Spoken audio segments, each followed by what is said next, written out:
frase "se você ficar comigo, eu construo um castelo para você" soa romântica e cheia de sonhos, como um encanto que facilmente desperta a imaginação, né? Mas quantas mulheres, ao acreditarem em palavras tão doces e depois encararem a realidade, acabam provando o amargo sabor da decepção? Se essas figuras tão delicadas soubessem de antemão o quão dura era a vida em um castelo medieval, talvez tivessem se preparado um pouco melhor para as dificuldades da vida, ou quem sabe até optado pela simplicidade de uma modesta cabana de fazenda. Olá, pessoal! Na verdade, os castelos medievais não eram refúgios românticos nem lugares de descanso e tranquilidade, mas sim fortalezas erguidas para a defesa, construídas com o objetivo de proteger seus habitantes de inúmeros e implacáveis inimigos. Hoje em dia podemos admirar de longe as muralhas e torres de um castelo que se erguem majestosamente sobre uma montanha rochosa coberta por árvores, mas raramente paramos para refletir sobre o quanto a vida ali, naquela chamada boa e velha época, era na verdade extremamente severa. Pessoal, bem-vindos ao nosso canal Pipa. Quem fala com vocês é o Deluca. E agora, vamos juntos desvendar se aquele tempo era realmente tão bom quanto parece, e como era de fato viver dentro de um castelo. Então, hora da gente começar.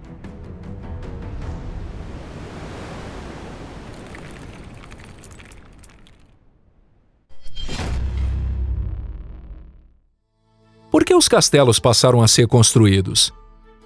A princípio, os castelos não surgiram como símbolo de uma vida próspera, nem como resultado da busca por beleza ou luxo. A construção em massa de castelos na Europa está diretamente ligada à queda do Império Romano do Ocidente.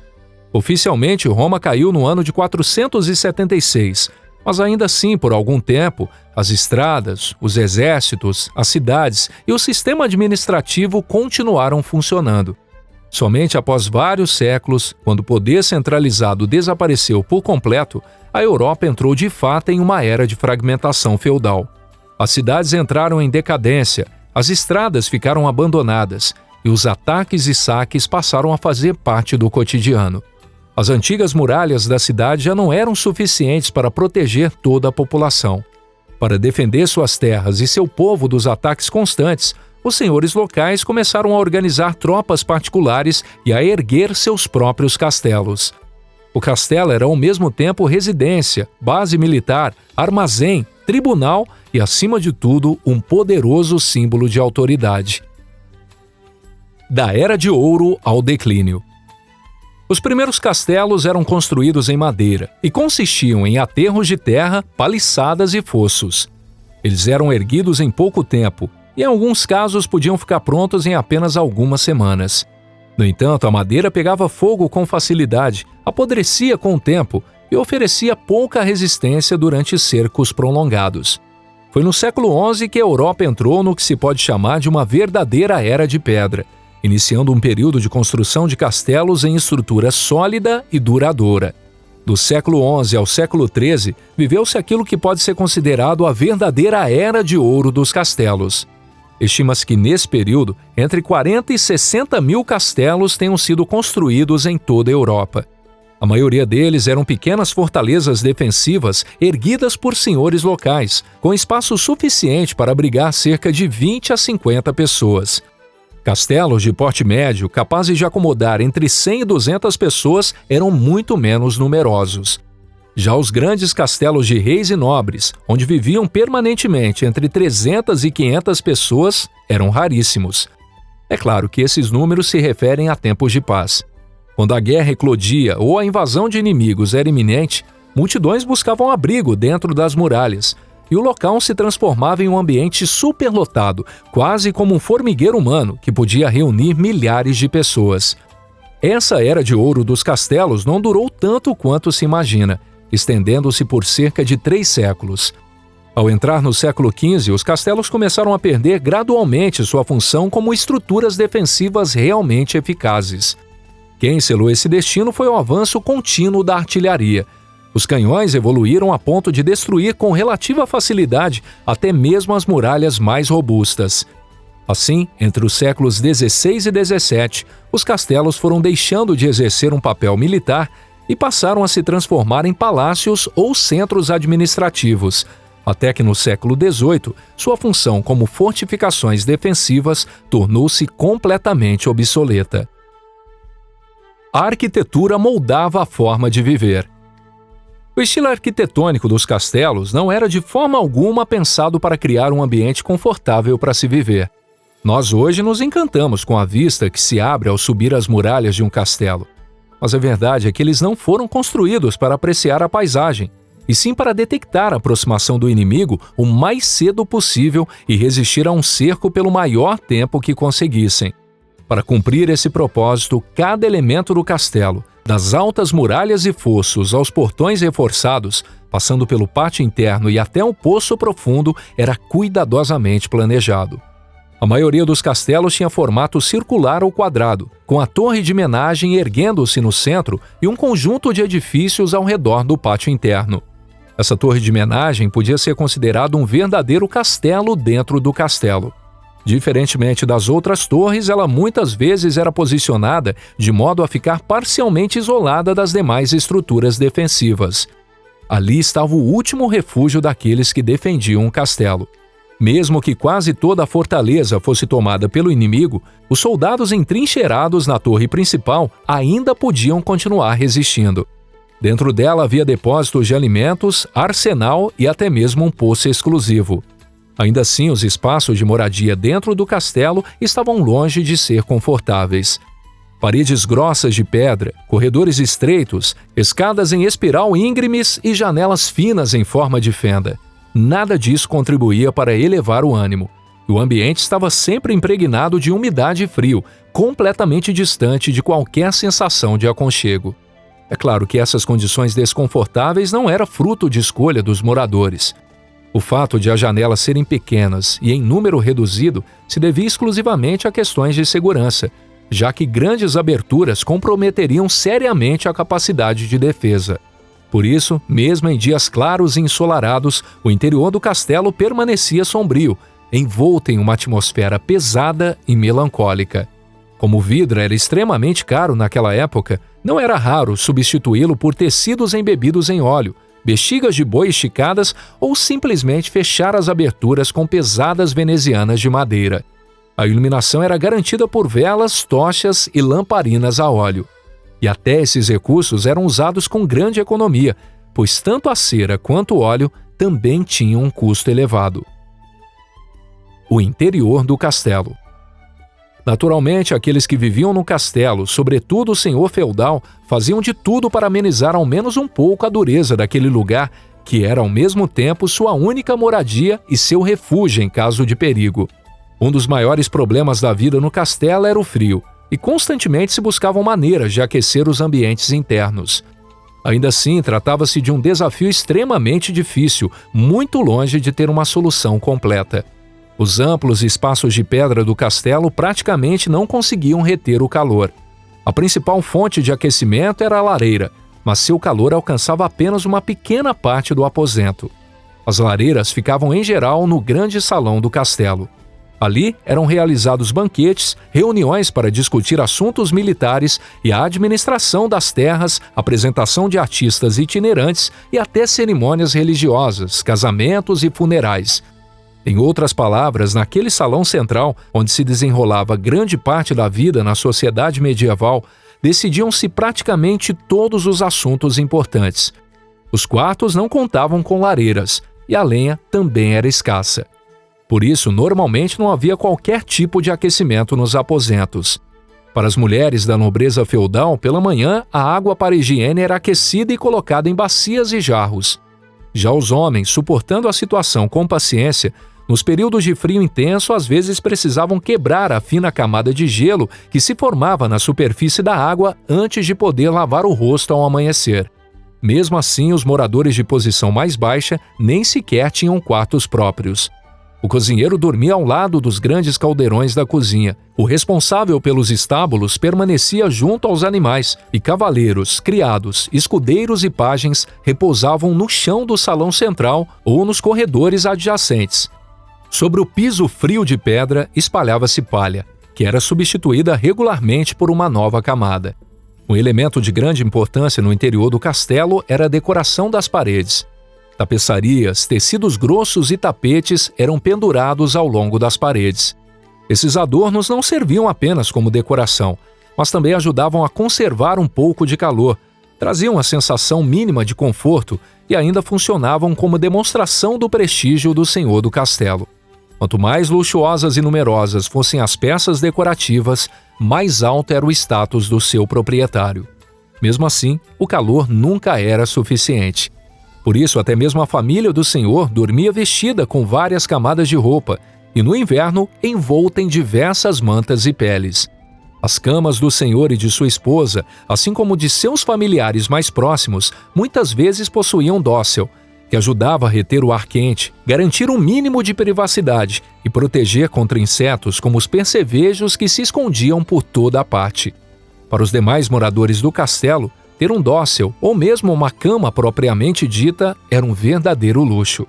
Dormir em uma noite fria sem estar bem agasalhado simplesmente não era uma opção. Higiene e limpeza.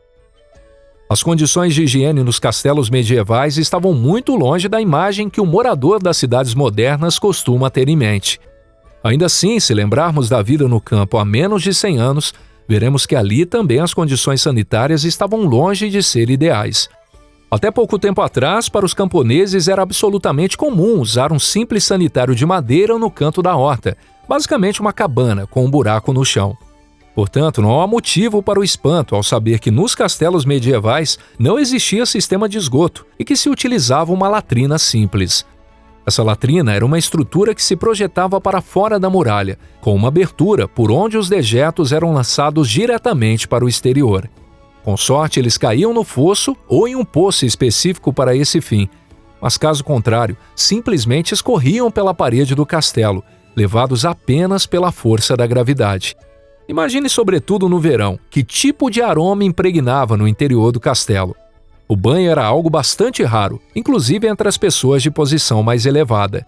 No entanto, afirmar que as pessoas da Idade Média nunca tomavam banho seria claramente um exagero.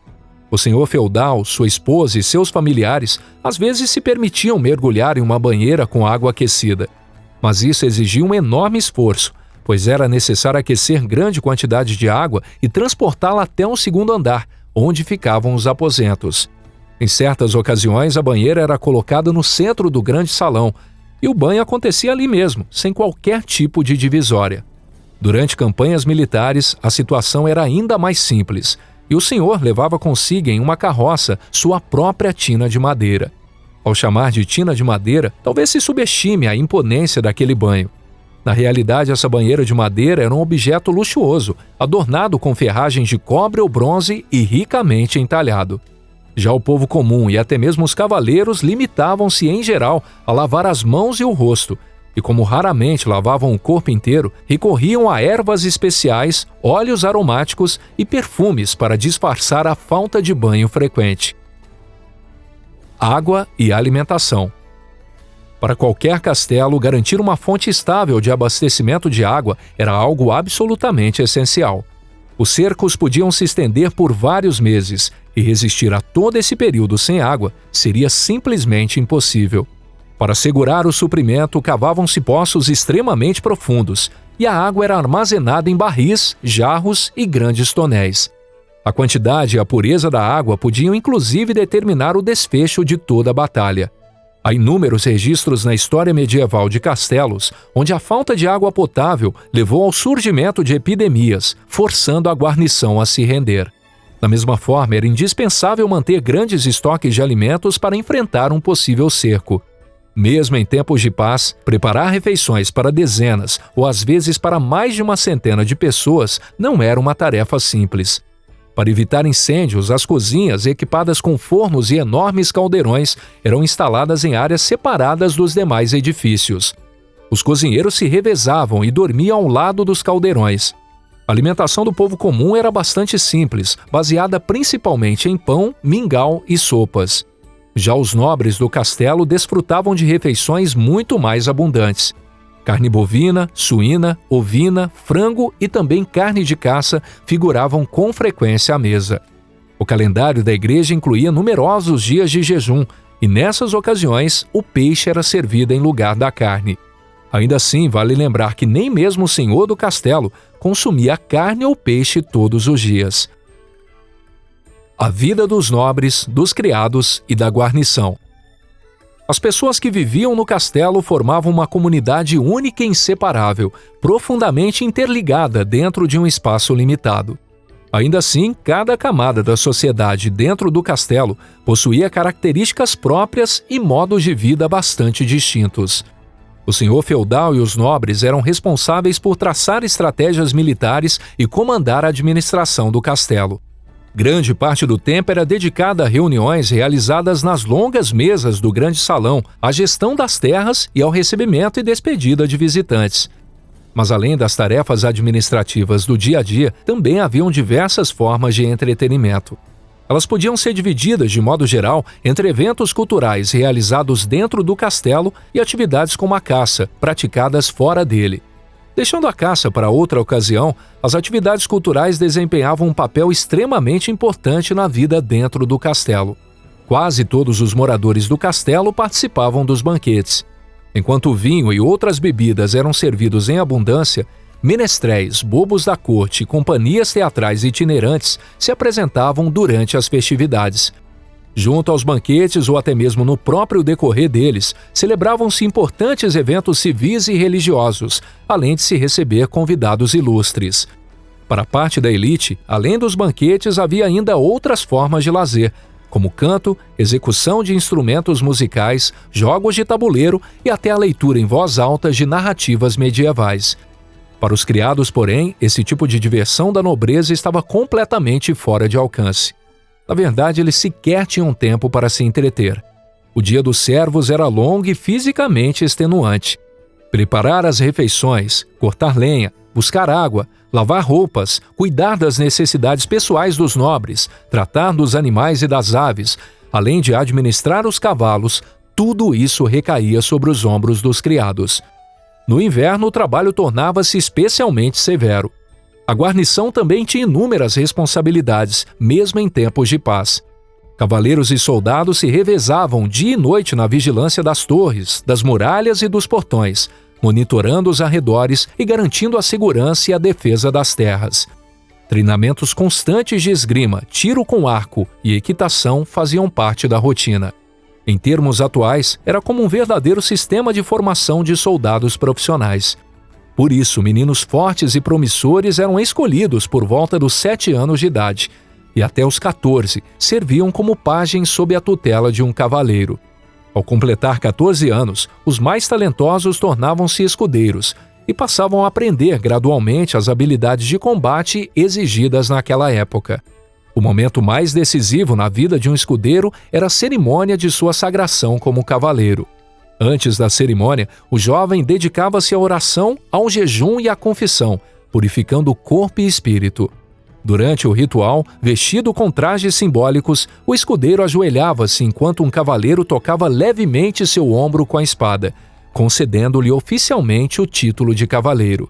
Assim, a vida no castelo estava longe de ser confortável, marcada pelo frio, pela penumbra, pela umidade e por um trabalho físico constante e árduo.